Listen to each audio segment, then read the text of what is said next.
Seja bem-vindo ao Seminário de Teologia e Vida Cristã Palavra da Vida. Você está em mais um curso de teologia cuja proposta é fazer alargar o seu conhecimento na área teológica, um curso descomplicado, contextualizado, provocativo, reflexivo e que faça sentido para a nossa vida cotidiana, porque entendemos que não só a construção conceitual da teologia, respeitando as correntes da teologia construída nesses quase 2000 anos, mas isso só não é suficiente. Nós pretendemos que a partir do entendimento bíblico, dos conceitos esclarecidos, nós possamos reproduzir isso em uma espiritualidade no nosso cotidiano e nas relações. Então, amados, a gente na verdade hoje vai concluir, ou pretendemos concluir a matéria, que é essa matéria chamada de Sistemática 2, onde nós falamos, desculpa, estou confundindo aqui, a Sistemática 2 é a turma próxima agora presencial.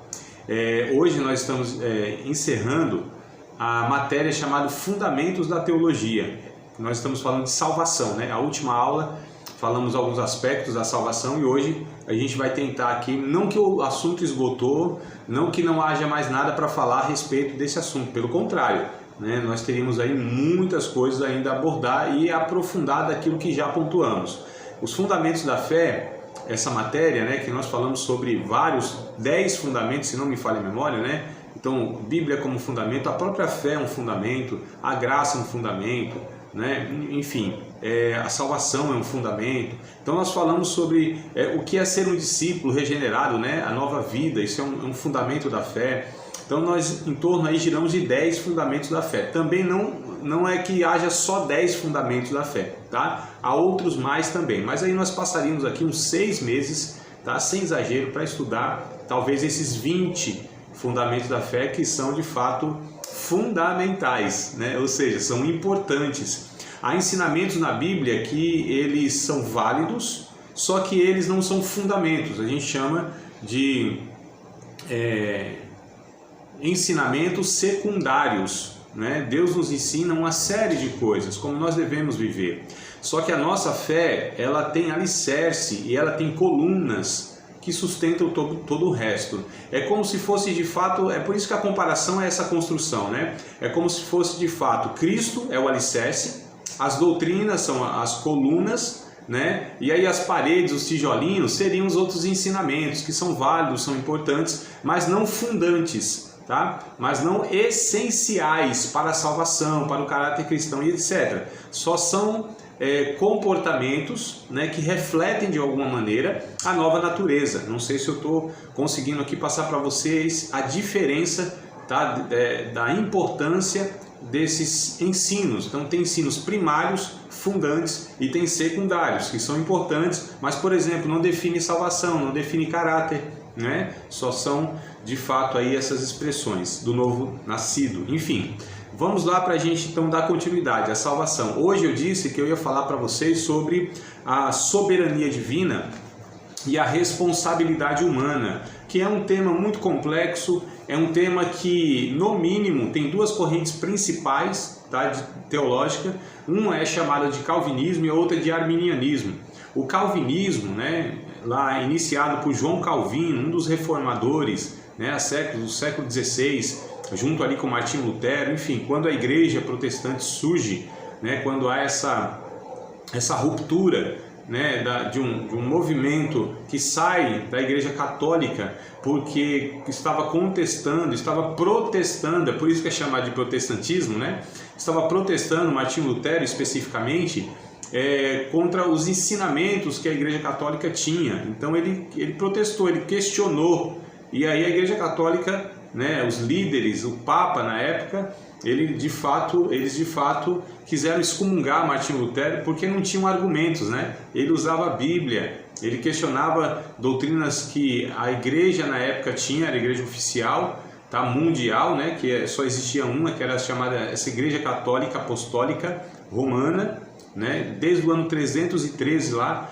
que essa igreja, essa denominação ela surge, e no meio desse povo, ou seja, nessa igreja que era oficial do Estado, ou dos estados, ou do mundo, havia os homens de Deus e havia aqueles que de fato nunca tiveram encontro com Cristo. O próprio imperador que fundou a igreja cristã o cristianismo histórico, a Igreja Católica Romana, né? Ele mesmo nunca teve a experiência do novo nascimento. Era um político, era um imperador, né? Ele teve aí essa jogada política de se declarar cristão e de isentar muitos daqueles que abraçaram, né, o cristianismo. Enfim, muitas pessoas participavam do cristianismo histórico, né, mas nunca de fato passaram pelo novo nascimento, não eram discípulos de Cristo. Só pelas vantagens é que eles aderiram então a essa religião. Mas, amados, o que eu quero dizer é o seguinte: então surge aí o calvinismo e o arminianismo. Tiago Armínio, né, ou Jacó Armínio, também um teólogo que ele aborda a questão da salvação e ele enfatizou a responsabilidade humana. Então são duas verdades bíblicas difíceis, né, da gente fechar, porque há perguntas e há questionamentos que uma abordagem nem outra respondem totalmente. São tentativas de explicar que Deus é soberano e Ele salva, né? E é Ele que salva, mas por outro lado existe também uma resposta humana a respeito dessa ação salvífica de Deus, né? Então são duas verdades bíblicas e a gente vai falar de uma forma muito pontual. Como eu disse, isso se arrasta há 500 anos aproximadamente, né? E não sou eu que vou resolver em 2, 3 aulas, 10 aulas se fosse. Não tem como, é só para a gente ter uma ideia do que a Bíblia ela pontua a respeito dessas questões, tá? Então vamos lá, começando pelo texto de Efésios, capítulo de número 2. Eu quero pegar esse texto de Efésios, os irmãos aí que tá com Bíblia, tá com o caderninho, caneta, né? Rapaz, o Valdir tinha entrado aqui também, eu acho que ele não conseguiu conectar, vamos ver se ele retoma aqui. Eu vi o Valdir, ele entrando aqui, né? Deixa eu acompanhar no grupo aqui, porque às vezes está com alguma dificuldade e eu consigo ajudar aqui à distância. Mas vamos lá, enquanto a gente não entra em contato com o Valdir aqui, Efésios capítulo de número 2, versículos de número 1 ao 9, eu vou falar aqui, querido, sobre a condição humana, tá? Como o ser humano, qual era a sua condição quando o Evangelho o encontra, né? Qual o estado que o ser humano, que a Bíblia diz a respeito disso, em qual estado o ser humano se encontrava quando o Evangelho o alcançou.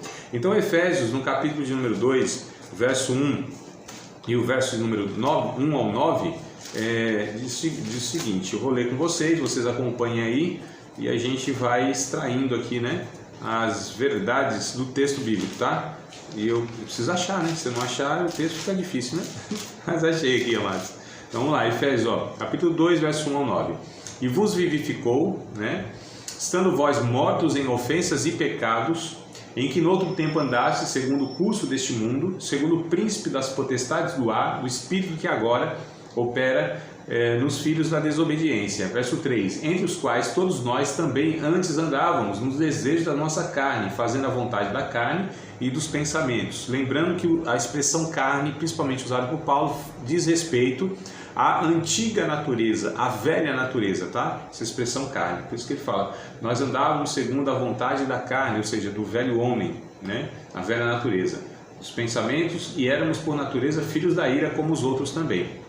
Mas Deus, que é riquíssimo em misericórdia, pelo seu muito amor com que nos amou, estando nós ainda, como ele enfatiza, repete, estando ainda nós ainda mortos em nossas ofensas, nos vivificou juntamente com Cristo. Pela graça sois salvos. São termos fundamentais para a gente estar gravando e entendendo. Os termos misericórdia, os termos graça, tá certo? Esses dois principalmente, graça e misericórdia.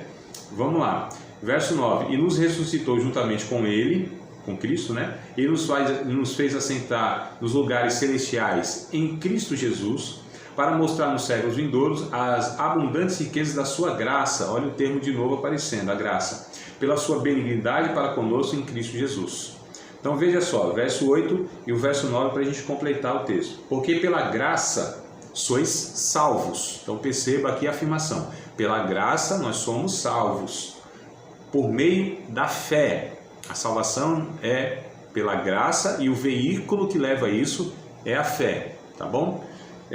Diz o seguinte ainda na continuação, e isso não vem de vocês, olha só, é dom de Deus, é presente de Deus, ou seja, a gente já depreende, graça é um favor, é um presente imerecido. Então a pessoa não merecia, não fez nada para merecer aquilo, né? Então é a graça. Não vem das obras para que ninguém se glorie. Então olha que coisa interessante, que o texto completo aqui, ele vai trazendo para nós, né? Pronto, acho que o Valdir agora já conectou. Tá aí o áudio, tudo certinho, Valdir? Estou te vendo aqui, pelo menos na conexão, né? Você está nos ouvindo aí. Qualquer coisa dá um isso, vai, ó. Aí, meu irmão, coisa boa. Apareceu aqui ao vivo e a cores para todo o Brasil. Valdir, a gente já está na leitura aqui, meu irmão. Efésios capítulo 2, verso 1 ao 9, tá? Então, vamos lá. Qualquer coisa, depois você pega o vídeo de novo aí e assiste aí esses pouquinhos minutos que você não conseguiu entrar aqui. Mas vamos lá. Então, falando sobre a condição humana. João, vamos para o Evangelho de João, capítulo de número 1, versos 12 e o verso 13. Então, Evangelho segundo escreveu João, capítulo de número 1, versículos 12 e o versículo de número 13. Olha que coisa interessante que o João ele afirma a respeito dessa condição humana, né? Diz assim, ó, mas todos nós, capítulo 1, verso 12, mas a todos quantos o receberam, deu-lhes o poder de serem feitos filhos de Deus, aos que creem no seu nome, os quais não nasceram, né, os salvos, os regenerados, eles não nasceram do sangue. Essa expressão quer dizer que não nascer, o novo nascimento, ele não vem por uma hereditariedade, isso não é de pai para filho, então não nasceram do sangue, não herdaram dos vossos pais, né? Nem da vontade da carne. Olha que coisa interessante que ele fala aqui, ou seja, não foi por obras, né? O novo nascimento não é pelo esforço humano, não é o ser humano que consegue isso, então não pela vontade da carne, nem da vontade do varão, ou seja, também não foram por os rituais, né? Não foi por nenhuma iniciação. O novo nascimento não se dá por esses meios, mas ele diz, de Deus, tá? Então, nós fomos feitos, criados filhos de Deus, foi de fato por uma ação graciosa de Deus, a gente sabe, por meio de Jesus Cristo. Então olha como Pedro, 1 Pedro capítulo 1, versos 18, e o texto seria até bom, vamos ver se a gente lê tudo aqui, mas o texto é do 1 Pedro capítulo 1, verso 18, até o capítulo 2, verso 3, tá? Esse é um texto que eu gostaria de pegar com vocês, vamos ver se a gente consegue lê-lo, né? Assim, de uma forma um pouco corrida, mas não atropelando não, tá? Só para a gente entender o texto aqui, só prestar atenção nas expressões, nas palavras, isso aqui já vai contribuir muito, não vai necessitar de muita explicação, porque é uma continuação disso que a gente está falando, né? Então, Efésios, a condição do homem, morto na sua ofensa e seus pecados, foi salvo pela graça de Deus, foi vivificado por Cristo, né? A graça que salva, não foram as obras, porque ele estava morto, não tinha o que fazer. O que um morto pode fazer por si? Então, Deus foi lá e ressuscita, vivifica, é o que nós chamamos de novo nascimento, regeneração, ato exclusivo de Deus, né? Então, pegamos o João, capítulo 1 aqui, só dar uma recapituladinha para a gente entender que isso aqui é uma continuidade que a gente está fazendo, né? Pegando um texto aqui, outro ali, para a gente, não é só o texto versículozinho, né? A gente está tentando pegar o contexto e tudo mais. E aí Pedro vai complementando, porque ó, fomos salvos pela ação de Deus, pela graça de Deus. E olha o que ele diz aqui em 1 Pedro 1,18 em diante. Sabendo que não foi com coisas corruptíveis, como prata ou ouro, né? Que fostes resgatados da vossa vã maneira de viver, que por tradição recebeste dos vossos pais. Olha só, mas com o precioso sangue de Cristo, como de um cordeiro incontaminado e imaculado, o qual, ou seja, o sangue de Cristo, né? Na verdade, em outro tempo, foi conhecido antes da fundação do mundo. Olha que expressão interessante. Mas manifestado nesses últimos tempos por amor de vocês. Olha o que Pedro pontua. A salvação, ela não vem, tá certo, por recursos humanos, como prata, ouro, né? Poder poder financeiro, poder, riquezas, condições humanas. Não foram por causa dessas coisas. Nós somos resgatados de uma maneira inútil de viver, que os nossos pais nos legaram pelas religiões que eles nos ensinaram, né? Essas coisas, elas não contribuíram para a nossa salvação. O que nos salvou? O sangue de Jesus, o sangue como de um cordeiro imaculado e incontaminado. Ele fala isso num contexto cultural, que o sangue de um animal era quem simbolicamente resgatava alguém, né? A pessoa, se tivesse cometido pecado, tinha que oferecer um animal. Aquilo era um ato simbólico, representativo de que a pessoa estava se arrependendo. E Deus estava ensinando, olha, o pecado gera morte. Tá vendo? Só precisa de alguém substituir você. Você não tem condição. E os animais, a gente sabe, eles também não tinham poder, né? O sangue dos animais não tinha poder para salvar ninguém. Tudo que o Antigo Testamento propunha e era feito, ou seja, esses rituais, é porque eles apontavam para Cristo, para o Cordeiro de Deus que tira o pecado do mundo, como João relata lá, acho que é capítulo 1, verso 29 de João, né? Falando de João Batista, quando Jesus ia passando, João Batista disse, olha aí, está passando o Cordeiro de Deus que tira o pecado do mundo. Né? Então, nesse simbolismo todo, nós entendemos aqui essas expressões. O sangue de Cristo que foi oferecido antes da fundação do mundo. Então, olha que coisa interessante, né? Pedro falando que a salvação se deu no conselho da Trindade. Na ótica da Trindade, tudo tinha sido resolvido a partir da eternidade, amados. Deus é eterno, está na eternidade. Mas ele diz, foi manifestado agora, ou seja, Jesus veio historicamente há uns 2000 anos atrás. Mas na mente da Trindade, né, eu falo do Pai, do Filho e do Espírito Santo, isso já tinha sido resolvido. É por isso que Deus pôde se relacionar com o homem, mesmo sendo ele pecador. Mesmo sendo o homem pecador e Deus santo, Deus conseguiu, né, lidar com o homem, conviver com o homem, por assim dizer, mesmo sendo ele pecador. A graça de Deus é quem possibilitou isso. O sangue de Jesus, que foi derramado antes da fundação do mundo, né, como eu disse, na mente da Trindade, é que possibilitou Deus ir convivendo com o homem, salvando este homem, por assim dizer, através, né, da fé. Porque sempre foi, amados, a graça de Deus que fez com que Deus se relacionasse com o homem, mesmo depois dele pecar no Jardim do Éden. E a gente está falando aqui de um homem no sentido de humanidade, não são de indivíduos, tá? Então a gente está tratando aqui no sentido da condição humana, né? Porque todo homem é pecador. Então os homens que Deus se relacionava no Antigo Testamento principalmente, né? Cristo ainda não tinha vindo, esses homens não eram melhores, esses homens não eram merecedores. Esses homens não eram mais espirituais. Esses homens não davam conta de corresponder à santidade de Deus.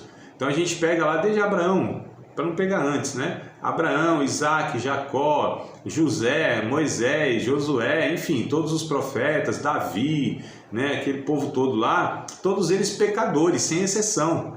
Todos eles, diante da santidade de Deus, eles eram merecedores, na verdade, de punição e juízo eterno. Mas olha que coisa interessante, eles confiaram na mensagem que eles recebiam, embora parciais, embora eles não tinham visto Cristo, embora eles não tinham presenciado o sacrifício de Jesus, mas eles abraçavam isso, né, como sendo de fato uma esperança que viria, eles morriam nessa esperança. O texto que diz isso é o texto de Hebreus capítulo 11, verso 13. Todos eles morreram sem terem recebido as promessas, mas abraçando-as, confessaram que eram peregrinos e estrangeiros na terra. Então olha só, todos eles morreram na fé, melhor dizendo, né? Morreram na fé, viveram pela fé, foram salvos pela graça de Deus, mesmo Cristo não estando ali presente, mas eles acreditavam no Messias que viria. E a gente percebe então essas ações de Deus, tá? Só que aqui a gente vê, então, Deus, esses 3 textos que eu peguei aqui, mostra Deus salvando, né? Independente do homem, porque o homem estava morto, o homem era pecador, o homem não tinha condição de se salvar. Então, ação de Deus salvando. Agora, olha que interessante que a Bíblia também, ela fala sobre uma reação do homem, né?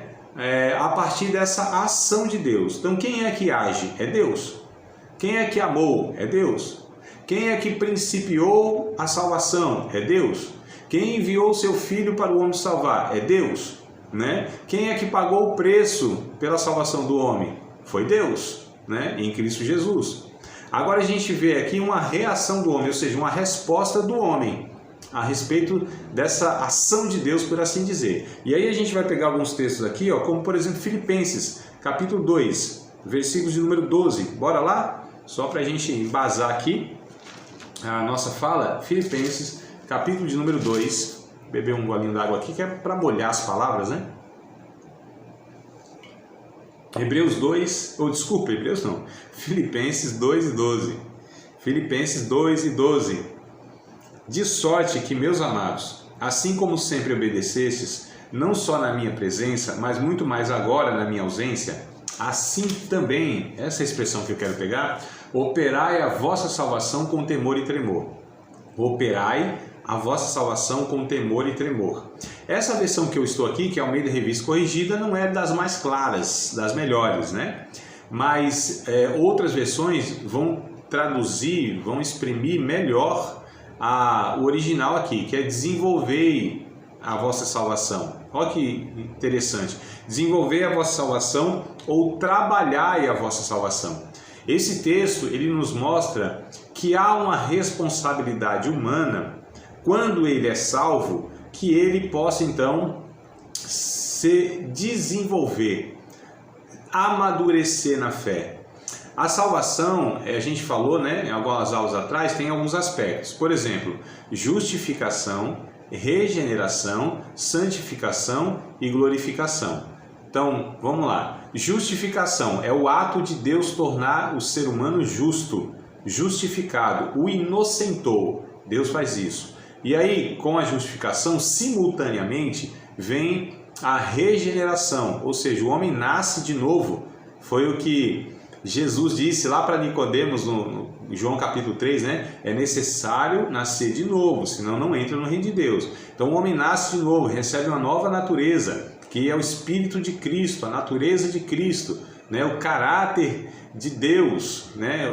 A gente vê lá em Gálatas 5:22, amor, gozo, paz, longanimidade, benignidade, bondade, fidelidade, mansidão e domínio próprio. São as 9 características de um nascido de novo, né? Isso expressa a natureza, o caráter de Deus no novo homem, né? No regenerado. Então a gente chama isso de regeneração. É uma nova vida, é uma vida espiritual. Lembra do texto de Efésios, ó, como as coisas são ligadas, né? Autores diferentes, textos diferentes, mas ensinam a mesma coisa. Então, vos vivificou em Cristo, estava morto, vos vivificou, né? Ressuscitou, espiritualmente falando, tá? Aí vem o aspecto da santificação.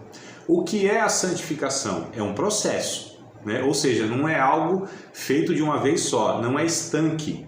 Tá? Não é uma ação que ela é uma única vez, é um amadurecimento, é o Espírito Santo trabalhando em nossas vidas para nos transformar, né, na imagem de Jesus Cristo, na semelhança de Jesus Cristo, porque a proposta do Evangelho é resgatar aquela primeira criação de Deus, que foi o ser humano perfeito, que o pecado entrou e desfigurou o ser humano em todos os sentidos. Jesus, ele vem e é esse ser humano que dá conta da santidade de Deus. O Adão não deu, pecou. Jesus, como ser humano, ele nunca pecou. Ele obedeceu à lei de Deus. Ele satisfez a justiça de Deus. É por isso que o autor diz que ele é justo e ele é justificador, né? Se não me falha a memória, é lá em Romanos capítulo 2, né? Se não me falha a memória, eu vou falar isso, que Jesus é o justo e é o justificador, tá? Ele nunca pecou, né? E aí Jesus, ele é o primeiro de muitos seres humanos que vão agora expressar a natureza de Deus. Só que Jesus, né, amado, nunca pecou, não precisou ser aperfeiçoado, não precisou nascer de novo, ele sempre foi, desde o seu nascimento até a sua morte, um homem santo, um homem puro, um homem perfeito, um homem sem pecado, tá? Agora nós não, embora alcançados pelo Evangelho, embora salvos, embora com a vida eterna, embora já regenerado, mas existe um processo na nossa vida, que é esse processo de amadurecimento. É por isso que o texto diz, ó, responsabilidade do homem. A gente sabe, os recursos são de Deus, é a graça de Deus, não é o esforço humano, mas é essa disposição do homem de aceitar os recursos de Deus para que ele se mantenha salvo. É por isso, amados, que eu falo, salvação não é tudo, no sentido assim, compreenda o que eu quero dizer. A pessoa foi salva lá, resgatada daquela vida desgraçada, aquela vida de pecado notório, aquela vida miserável, né? Foi lá liberta de demônios, de vícios e etc e tal. Isso não é o tudo, isso é o princípio da salvação, é o começo, porque agora esse homem precisa ser transformado, né? Santificado, como a gente está falando aqui, o texto da Bíblia, a ideia bíblica é essa, a santificação é essa, onde Cristo vai sendo formado em nós. E Paulo diz isso, por exemplo, lá no capítulo 4 de Efésios, a partir do verso 11, né? O verso 11 vai dizer que Jesus deu para a igreja 5 ministérios. Olha só, apóstolos, profetas, evangelistas, pastores e doutores. Olha o propósito, para o aperfeiçoamento dos santos, para a obra do ministério, né? Isso está no verso 12, aí segue o 13, o 14 e o 15, até o 16, vai dizendo o seguinte, que esse ministério, o propósito dos obreiros, do apóstolo, do profeta, evangelista, pastor e doutor, é levar os santos a serem aperfeiçoados, ou seja, amadurecidos, né? Até que eles cheguem à unidade da fé, a varão perfeito, a medida e a estatura de Cristo. Olha que coisa interessante que o texto vai trabalhando, essa necessidade de crescermos na fé, de sermos aperfeiçoados dia após dia, mas isso é até o fim da vida. Por isso que nós precisamos entender a importância do discipulado, a importância da vida de disciplina espiritual, a vida de oração, a busca pelo conhecimento bíblico, a convivência na comunidade de fé, enfim, a vida de adoração, a vida devocional, né? Esse relacionamento sendo nutrido com Deus diariamente, através do Espírito Santo, enfim, é um processo, são recursos que são disponibilizados. Isso é responsabilidade do homem, é Deus que dá os recursos. É como se eu desse uma ferramenta na mão de uma pessoa e falo, ó, executa aquela obra, a ferramenta está aqui, o recurso está aqui, mas você precisa se mover. Se você se movesse sem a ferramenta, não adiantaria, mas eu dei a ferramenta, eu dei os recursos, eu dei a condição. Então, a parte de Deus é salvar, libertar, dar os recursos, dar o poder, dar a graça, a salvação, só que nós temos a responsabilidade humana. Tem uma parte que é nossa, não uma parte para ser salvo, não é isso. É a parte para nós estarmos sendo a cada dia, né, moldados, salvos no sentido de aperfeiçoados. Então a Bíblia diz, aperfeiçoai a vossa salvação, coloque ela em prática, operai, né? É o que diz aqui o texto em outras versões. Vamos pegar mais um texto aqui para falar da parcela do homem nesse processo, que é 2 Pedro, segunda carta de Pedro, capítulo de número 1, verso 3 ao 12. Olha que coisa interessante. Ele também aborda essa questão. As duas cartas de Pedro, ele vai abordar muito sobre o novo nascimento, né? A vida cristã. Nessa segunda carta, no capítulo 1, aqui a partir do 3 até o 12, olha que coisa interessante. Prestem atenção nas expressões, né? Visto como seu divino poder nos deu tudo que diz respeito à vida e à piedade, olha só, ele vai falando, Deus nos deu tudo, né, que concerne, que diz respeito à vida e à piedade, pelo conhecimento daquele que nos chamou para a sua glória e virtude. Preste atenção, verso 4. Pelas quais ele nos tem dado grandíssimas e preciosas promessas, para que por elas fiqueis participantes da natureza divina, havendo escapado da corrupção que pelos desejos ilícitos que há no mundo. Então olha que coisa interessante, ele vai mostrando, olha o que Deus fez. Nos deu divinas, preciosas promessas, né? Nos deu conhecimento de tudo que diz respeito à vida eterna. Então olha a ação de Deus. Agora olha que interessante, a partir do 5, como ele vai colocando, né, aí um outro aspecto, o outro lado da moeda, amados. Então há dois lados da moeda, né? Responsabilidade humana e soberania divina são dois lados da mesma moeda. Verso 5, e vós também, pondo nisto mesmo todo cuidado, acrescentai, olha só, a mesma ideia de Paulo lá em Filipenses, né? Operai, né? Acrescente, então desenvolva, né? Acrescentai a vossa fé. Então, ó, ele já parte da ideia que a pessoa tem a fé. E a partir da fé em Cristo Jesus, é claro, na salvação, né? Que é de fato pela fé ou pela graça por meio da fé. Então, ó, a fé acrescente a virtude, a virtude acrescente a ciência, que é o conhecimento, né? A ciência, a temperança, a paciência, a paciência, a piedade, o amor fraternal, e ao amor fraternal, a caridade. Então percebam, queridos, que Pedro ele propõe que coisas sejam acrescentadas, que a gente possa estar acumulando, por assim dizer, os recursos de Deus na nossa vida, a natureza de Deus preenchendo a nossa vida, desenvolvendo, amadurecendo. Olha o verso 8 na continuidade. Porque se em vós houver e aumentarem estas coisas, vos não deixarão ociosos nem estéreis no conhecimento de nosso Senhor Jesus Cristo. Olha que coisa interessante. Então assim, nós quando somos salvos, somos conhecidos por Deus em Cristo Jesus. Quando nós estamos pondo em prática a nossa salvação, nós conhecemos a Deus por Cristo Jesus. Perceba o relacionamento, onde há crescimento, onde todo relacionamento, amados, pela proximidade, pelo convívio, vai se conhecendo um ao outro. Deus nos conhece em Cristo Jesus. Agora nós em Cristo Jesus precisamos conhecer esse Deus que nos conhece. E como nós conhecemos a Deus? Como nós estamos lidando aqui, nessa responsabilidade que nós temos, dedicar a nossa vida a Cristo, não sermos omissos, preguiçosos, né? Essa negligência que as pessoas, infelizmente os cristãos têm, de não buscarem conhecer quem é esse Deus, a sua natureza, o que Deus quer da minha vida, o que Ele propõe para a minha vida, em todas as áreas da minha vida, qual é a minha missão nessa terra, o que Deus requer de mim pessoalmente e eu no coletivo, qual é o meu papel nesse mundo a partir do conhecimento do Evangelho. E como nós sabemos disso, queridos? Dessa forma, como estamos fazendo aqui, ó, refletindo, estudando a Bíblia, né? Não é só isso aqui, aí você tem toda uma vida do dia a dia, a vida da igreja local, a vida de busca mesmo, ouvindo outros irmãos experientes, enfim, tudo isso que infelizmente muitos negligenciam. Mas vamos lá para o verso de número 9 aqui na continuidade, eu vou ler até o 12, né?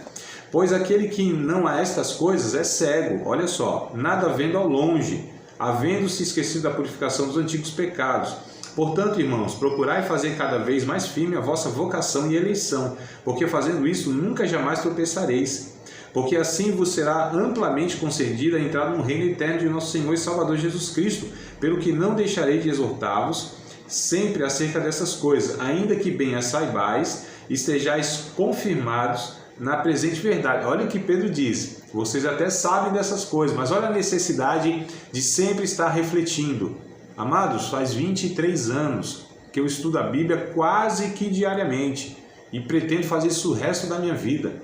Entreguei minha vida a Cristo e eu entendo que eu não tenho condição de caminhar na força do meu poder, pelo poder residual que eu recebi atrás. Não, amados, essa renovação, essa busca intensa, esse desejo de um relacionamento estreito com o Espírito Santo, né? É ler a palavra, reler a palavra, buscar ver o que os outros irmãos estão falando a respeito do Evangelho, ensinadores, irmãos no geral, enfim, é isso, amados. Para mim não existe mais nada mais importante na minha vida do que a minha salvação, do que o andar com meu Deus neste mundo. Não é? Isso deveria ser o desejo de todos. Para arrematar aqui o texto, no verso 13, e tenho por justo, enquanto estiver nesse tabernáculo, despertar-vos com admoestações, advertências que ensinem, né? A palavra de admoestação é isso, advertências que instrua. Então olha a importância dessa questão aqui. Queridos, eu não sei se eu vou conseguir passar tudo, mas vamos lá. Se não houver nenhuma pergunta, eu vou adiante aqui. Tá tudo tranquilo aí? O Edivaldo, posso prosseguir então? Então vamos lá. Eu falei aqui então sobre essa soberania divina e responsabilidade humana, ou seja, a ação de Deus, né, para salvar, e a resposta do homem a partir dessa ação de Deus, tá? Queridos, eu vou pontuar então agora o seguinte: somos salvos do que e para quê, tá certo? Somos salvos do que e para quê. Aí eu coloquei aqui, ó, 3 pontos para nós refletirmos, né? somos salvos da condenação, tá? Então somos salvos do quê? Da condenação, né? Condenação eterna. Então todo ser humano, sem exceção, eles são diante de Deus culpado, tá? Todos diante de Deus são aqueles que têm uma dívida eterna, porque são pecadores. Não é que o homem ele nasce, ele vai cometendo pecado, até chegar a ser um pecador. Né? O ser humano nasce numa condição separada de Deus, nasce pecador. A sua natureza, eu estou dizendo, tem uma inclinação para o pecado. Lembra que Davi disse, ó, em pecado me concebeu minha mãe, né? Em iniquidade fui formado. Ele não está dizendo que um bebezinho lá tem pecado. Ele está dizendo que a natureza do ser humano é pecadora. Então, não é que nós fomos salvos dos pecados que nós cometíamos. Também, lógico, está no pacote. Mas Deus nos salvou de uma condição pecadora, de um ser que é pecador, que é o chamado velho homem, né? Então, o velho homem, ele não se converte nunca. O velho homem, ele é pecador. Paulo trabalha isso no capítulo 8 de Romanos. A inclinação da velha natureza é pecar contra Deus, ela não faz outra coisa. A velha natureza não tem desejo, não obedece a Deus, não tem prazer nas coisas de Deus. Ele trabalha isso no capítulo 8, se vocês lerem depois o capítulo 8, né? O 7 e o 8 seria ideal, mas o 8 lá, ele já, a partir do verso 1, ele já vai falando lá, né? Portanto, agora nenhuma condenação há para os que estão em Cristo Jesus, que não anda segundo a carne, mas segundo o Espírito. Mas o homem sem Deus anda segundo a carne, não tem jeito. Pode ser um religioso, pode ser uma pessoa que queira agradar a Deus, que é o que Paulo fala do capítulo 7, ele tentava agradar a Deus, um religioso honesto, sincero, mas não tinha como, porque todo religioso honesto e sincero, por mais que seja, se ele não está em Cristo Jesus, as suas obras, elas não são válidas diante de Deus. Lembra do que nós lemos? Que a salvação não é pelas obras, é pela graça de Deus, porque se for pelas obras o homem vai se gloriar, ele vai chegar diante de Deus ainda achando que é o merecedor e conquistou a sua salvação, que foi obediente a Deus suficientemente a ponto de merecer a salvação. E a Bíblia diz não tem como. A lei do Antigo Testamento só mostrava o nível de pecado que estava o ser humano, né? Mas não conseguia redimi-lo, porque Paulo disse, inclusive em Romanos, ele vai dizer, ó, se quisesse viver pela lei, tudo bem, podia viver. Só que se obedecesse 99 dos mandamentos, se pecasse um, era culpado dos 100. Não tinha como, ninguém conseguiu, amados, tá? E aí a questão é, somos salvos da condenação eterna, tá? Que é a condição natural de todo ser humano, né? E a gente lê aqui, por exemplo, ó, João capítulo 3, para dar base para vocês aqui, 2 textos apenas, tá? Vou pontuar aqui, e aí se vocês tiverem dúvida, eu vou estar à disposição lá no WhatsApp para estar trazendo mais conteúdo se vocês quiserem. Só para a gente resumir aqui, porque o tempo ele está se encurtando muito aqui, né? Mas vamos lá, João capítulo número 3, Evangelho segundo João, 3 e 18. Só para a gente falar que a condição do homem natural era pecador e ele estava já condenado. Olha o que o texto diz. Quem crê nele não é condenado. Quem crê em Cristo, né? O texto antes está falando isso, de Cristo Jesus. Quem não crê nele é condenado. Ó, quem crê nele não é condenado. Deixa eu estar misturando tudo, né? Vamos lá. Quem crê em Jesus não é condenado. Mas quem não crê já está condenado. Perceberam aqui os verbos? Quem crê, ó, quem crê não é condenado, né? Ou não será condenado. Quem não crê já está condenado. Então, não crê em Cristo Jesus, está condenado. Mesmo verso na continuação. Porquanto não crê no unigênito Filho de Deus. Então, por que a pessoa já está condenada? Porque não crê em Cristo Jesus. Quem crê está salva, ou é salva, né? E será salva. A questão é que quando a Bíblia trata alguns textos sobre salvação, às vezes fala no passado, às vezes fala no presente, às vezes fala no futuro. Depende do texto que o autor está abordando. Uns que falam no passado, como nós lemos Pedro, ó, fomos salvos lá pelo sangue de Cristo lá antes da fundação do mundo. Passado, né? Porque Deus amou o mundo de tal maneira, que é o verso 16 do capítulo 3 que nós estamos lendo, né? Então amou, ó, está lá no passado, né? Foi Deus que fez isso antes que o homem até existisse ou fizesse qualquer coisa. Então nós somos salvos, presente, seremos também salvos da ira vindoura. Então a Bíblia ela abrange os 3 tempos, né? A salvação abrange aí todos os tempos, porque a salvação, a proposta é a partir da eternidade para a eternidade. Para nós é passado e futuro, né? Então a eternidade lá atrás, eternidade lá frente. É porque nós somos sujeitos ainda aos 3 tempos, né?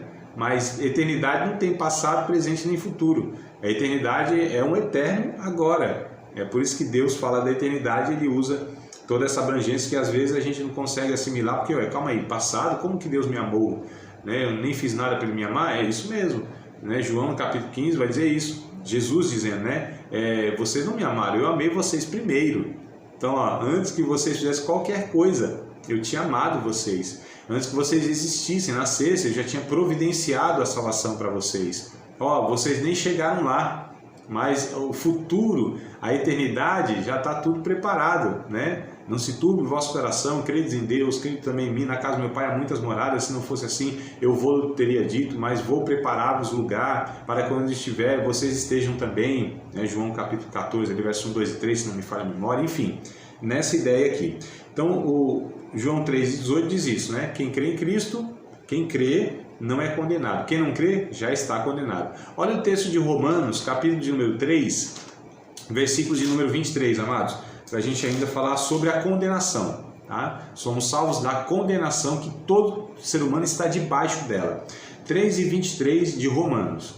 Porque todos pecaram e destituídos estão da glória de Deus. Todos pecaram. Então, todos estavam condenados, né? Todos pecaram e destituídos, separados, carecem da glória de Deus. Então, fomos salvos da condenação do pecado, fomos absolvidos em Cristo Jesus, nesse tribunal de Deus, onde tínhamos uma dívida impagável, né? Porque eu poderia fazer qualquer coisa, não teria como remir os meus pecados, não teria como me salvar, não teria como me justificar diante de Deus. Mas em Cristo Jesus não há mais condenação nenhuma, como eu até já recitei para vocês de Romanos 8:1. Então somos salvos da condenação do pecado, somos salvos do poder do pecado, tá? Então eu vou só deixar um texto aqui, que é em Romanos também, bem pertinho aí, vocês estão com a Bíblia aberta, quem tiver, capítulo 6 e verso 14. Então nós somos salvos da condenação do pecado e do poder do pecado. Diz assim o verso 14 de Romanos 6. Porque o pecado não terá domínio sobre vocês, pois não estáis debaixo da lei, mas debaixo da graça. Olha que coisa interessante, né? Então somos salvos do poder. O pecado já não tem poder de domínio sobre a nossa vida, porque somos salvos, fomos libertos, temos um Senhor, temos um Espírito, que é o Espírito Santo, que nos dá recurso para que a gente não seja escravizado novamente pelo pecado. Agora, que coisa importante que nós estamos tratando. Se eu desprezo os recursos da salvação, os recursos da graça, aí possivelmente eu vou voltar a ser escravo do pecado, amados. Porque eu estou desprezando isso. Não é porque falta recurso, não é porque a salvação não é eficaz, é porque eu não me sujeito ao senhorio de Cristo. É porque eu não entrego essa minha vida, né, como a Bíblia diz que eu tenho que entregar. É porque eu não decido viver uma vida de renúncia. Aí eu posso voltar ao pecado. Pedro trabalha isso e outros autores também. Enfim, mas só aqui, somos salvos do poder do pecado. Somos salvos da presença do pecado. Somos salvos do que eu estou abordando, né? Da condenação, do poder e da presença do pecado. Então, aliás, da presença do pecado a gente ainda não é totalmente salvo no sentido de que isso não nos atinge mais, tá? Nós ainda sofremos, né, os efeitos do pecado, mesmo após a regeneração, pois continua havendo a tensão entre as duas naturezas existentes, né? No salvo, a saber, a velha e a nova natureza. Então elas se degladiam. A gente, irmão, sofre isso na pele. Eu não preciso nem de ensinar isso para vocês, isso é uma realidade de todos nós, né? Essa luta contínua. Paulo diz isso em Gálatas 5, versos 16 e 17. Bora lá para a gente ter base bíblica nessas afirmações e compreender de fato, né, o que a Bíblia nos ilumina nesse sentido, tá? O que nos é ensinado por Deus sobre essas verdades aí. Olha só, Gálatas 5, 16 e 17. Digo, porém, andai em espírito e não cumprireis as concupiscências da carne. Porque a carne cobiça contra o espírito contra a carne, e esses opõem-se um ao outro para que não façais o que quereis. Olha a tensão que há. Então a presença do pecado, de alguma maneira, ainda nos afeta, ainda nos atinge, ainda nos prejudica. Mas nós temos recursos, amados, para que a gente enfrente isso, né? Às vezes caindo, mas se levantando. Às vezes errando, mas se arrependendo e pedindo perdão e seguindo adiante. Então esse é o processo de santificação, né? O salvo, o santo que Deus chama, não é o cara que nunca erra, que nunca peca, que nunca vacila, mas é aquele, enquanto isso acontece na vida dele por acidente, não por um estilo de vida, não por uma prática, mas por acidente, ele não desiste de Cristo, ele busca Deus, se arrepende, confessa seus pecados e retoma a sua vida. Isso eu estou falando diariamente, né, amados? É que a gente vê os pecados escandalosos, mas diante da santidade de Deus isso acontece todo dia, toda hora, por assim dizer, né? Tudo bem, queridos? Então somos salvos do quê? Da condenação do pecado, do poder do pecado e da presença do pecado, mas nessa tensão aqui, tá? Somos salvos agora para quê? Né? Do que e para quê? Para uma nova proposta de vida, a finalidade. Somos salvos com uma finalidade, com um propósito, né? Que é uma proposta de vida que leva em consideração a vontade de Deus como sendo a única correta. Então eu salvo, eu discípulo de Cristo, eu já não vivo mais, não devo, né, mais viver com as rédeas da minha vida. Não sou eu que rejo a minha vida. Agora a vontade de Deus é a única, tá certo? Romanos capítulo de número 12, versículo de número 2, um texto que eu cito demais nas aulas, né, extraindo até outras verdades, mas olha só como diz o texto aqui nesse sentido. Romanos 12, verso 2. E não vos conformeis com este mundo, lembrando que essa expressão, este mundo, nesse texto, vai falar sobre o sistema corrompido, o sistema governado por Satanás, o sistema corrompido pela vontade do homem caído, este mundo, tá? Não vos conformeis com este mundo, não se amodele, né? Não tome a forma dele, mas transformai-vos pela renovação do vosso entendimento, para que experimenteis qual seja a boa, agradável e perfeita vontade de Deus. Então, nós somos salvos para uma proposta de vida. Qual é essa proposta? Qual é o propósito de vida?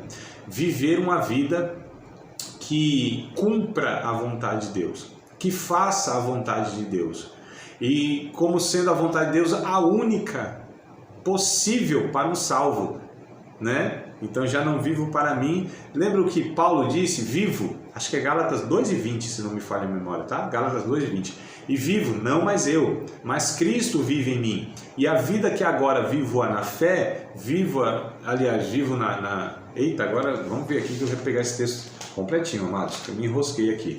Gálatas, capítulo 2, verso 20. É porque tem um termozinho aqui que me fugiu da mente, tá? Eu quero falar exatamente como está aqui, ó. Não anotei, peguei na memória, né? Já estou crucificado com Cristo, vivo, não mais eu, mas Cristo vive em mim. A vida que agora vivo na carne, essa expressão que estava me fugindo. A vida que agora vivo na carne, agora a carne que ele se refere nesse texto, não é velho homem, tá? Olha como a mesma expressão não quer dizer a mesma coisa, o contexto que vai determinar, tá? A vida que vivo nessa vida aqui, ó, física, nessa condição de homem, né? Natural, biológico, tá? Então a vida que vivo na carne, vivo na fé do Filho de Deus, o qual me amou e se entregou por mim mesmo. Então, ó, vivo na fé do Filho de Deus. Não é que eu vivo a fé em Cristo, é na fé do Cristo.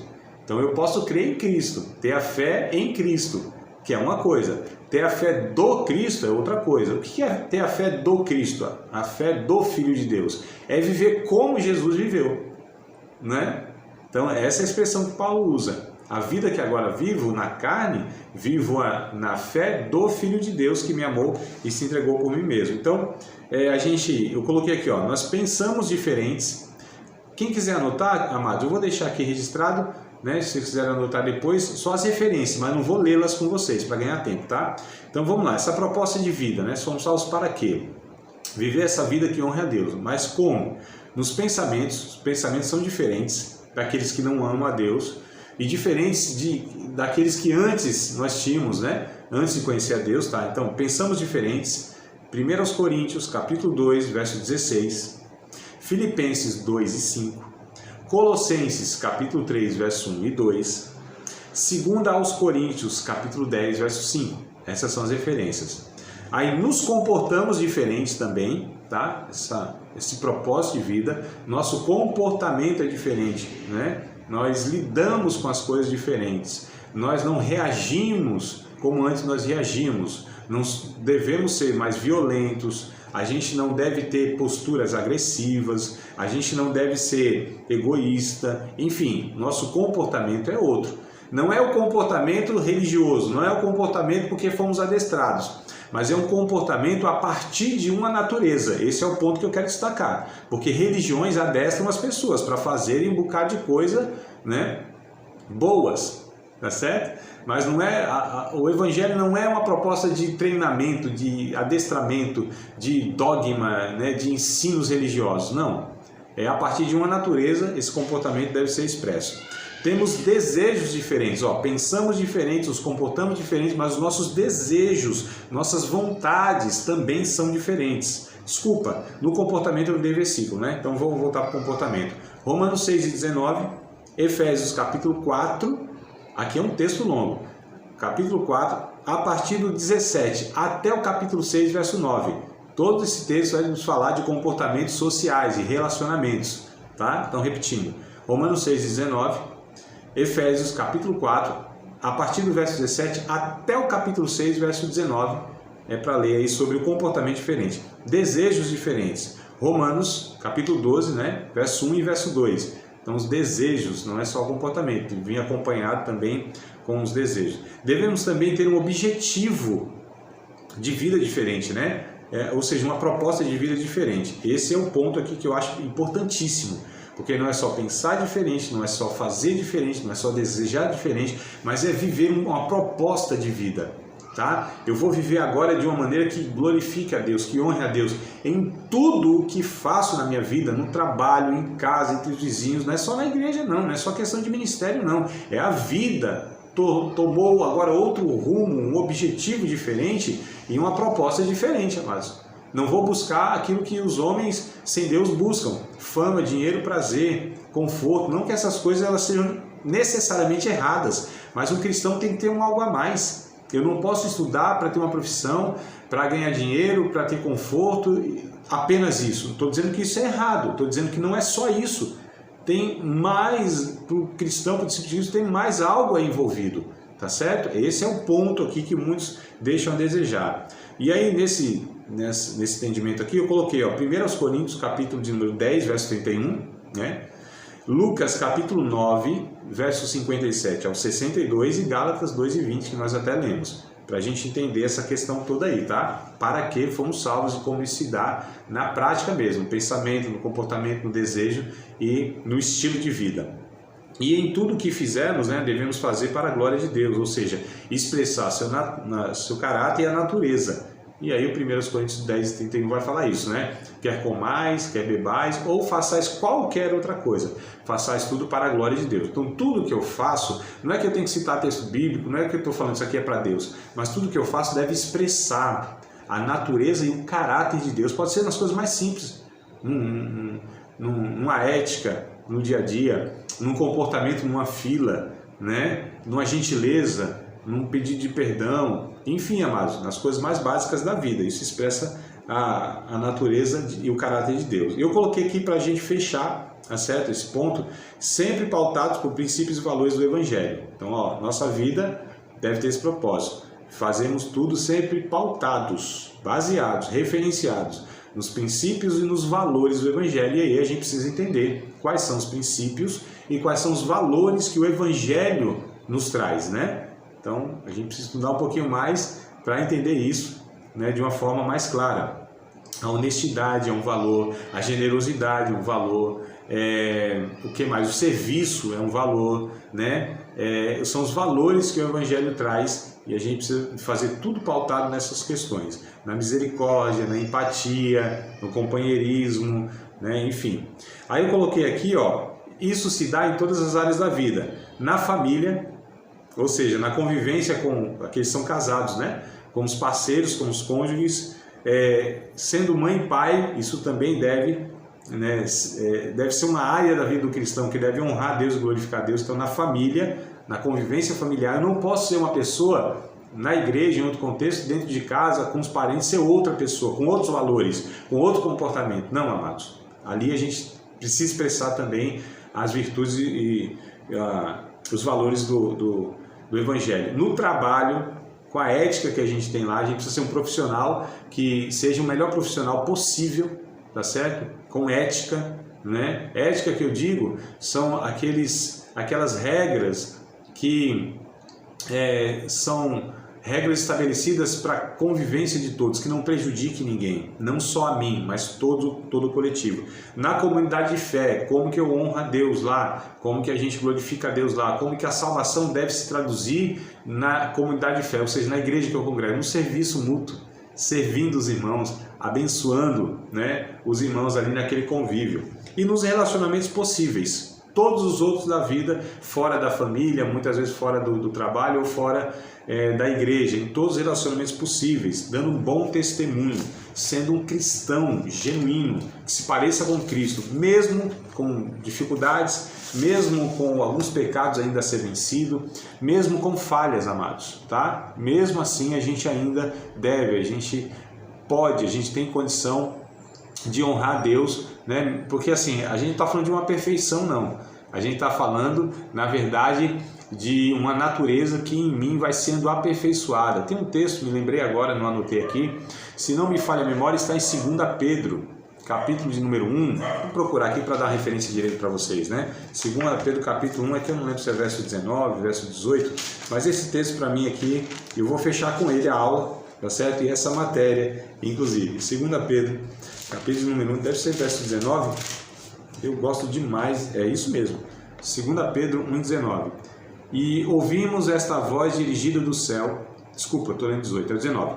E temos muito firme a palavra dos profetas, a qual bem fazeis em estar atentos, como a luz que alumia em lugar escuro, até que o dia esclareça, a estrela da alva apareça em vosso coração. Olha que ideia interessante, né? Essa palavra que como a luz da aurora. O que é a luz da aurora? É aquele solzinho lá que aparece para indicar o dia, 5 da manhã, depende da região, né? 5 e pouquinho, que está escuro. Aí aparece aquela luzinha, é a luz do sol. E aí vai dissipando as trevas, mas ela vem aos poucos, né? Clareando. Olha o que o texto diz, né? Até a luz da aurora alumia em lugar escuro, até que o dia esclareça, a estrela da alva apareça em vossos corações. Esse processo contínuo, pouco a pouco, que vai revelando Cristo em nossas vidas, amados. Tem outro texto, eu disse que era o último, mas eu estou empolgado aqui, que eu me lembrei de um agora, né? Até me arrisco a dizer que é o Espírito Santo que está trazendo esse texto para nós aqui.